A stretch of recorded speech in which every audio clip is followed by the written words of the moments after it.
মানসিক অশান্তি যেভাবে দূর করবেন: 1. সেজদায় বেশি বেশি দোয়া করবেন।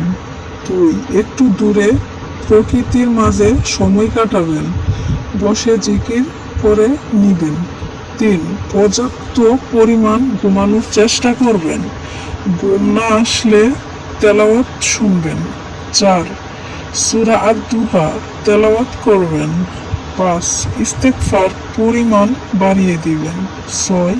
নীরব ঘর বেছে নিয়ে 2 রাকাত নফল সালাত আদায় করে নেবেন।